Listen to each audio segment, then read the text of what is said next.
की वीडियो हम लोग बात कर रहे हैं यूपी स्कॉलरशिप 23-24 में दो नई बड़ी अपडेट आई है, जो कि DWO द्वारा नया नोटिस जारी किया गया है, जो कि आपके स्कॉलरशिप डिपार्टमेंट को DWO बोलते हैं। और इसमें नया नोटिस जो दो आया है, क्योंकि दो बड़ी ऐसी अपडेट है, बिना इसके आपका स्कॉलरशिप जो होगा आगे नहीं बढ़ेगा, फॉर्म रिजेक्ट भी हो सकता है या हो सकता है कि पैसा आपके अकाउंट में क्रेडिट ना हो पाए।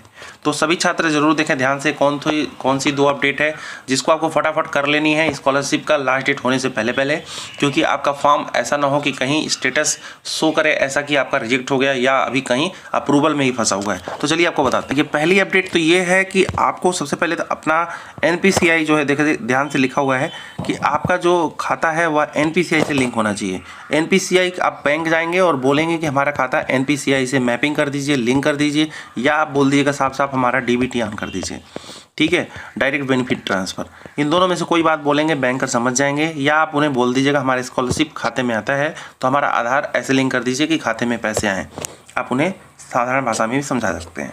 तो ऐसे में आपका NPCI से लिंक हो जाएगा और NPCI से लिंक होने के बाद आपके खाते में पैसा आएगा, क्योंकि आप फॉर्म जब भर रहे होंगे स्कॉलरशिप का, उसमें NPCI मैपिंग का एक ऑप्शन आ रहा होगा चेक करने का, ठीक है। ये आप कंसेंट देते हैं, मेरा खाता जो है NPCI से लिंक है। आपने कंसेंट दे दिया लेकिन पता चला कि बाद में आपका NPCI से लिंक है ही नहीं, तो आपका पैसा आपके अकाउंट में बिल्कुल भी क्रेडिट नहीं हो पाएगा।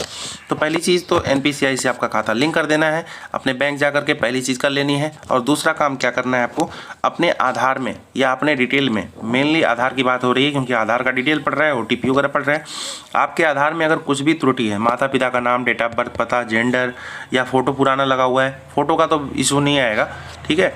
स्कॉलरशिप में फॉर्म में जैसे आप आधार की एंट्री दे रहे हैं तो फोटो का कोई इशू नहीं आएगा, फिलहाल इन्होंने लिख रखा है।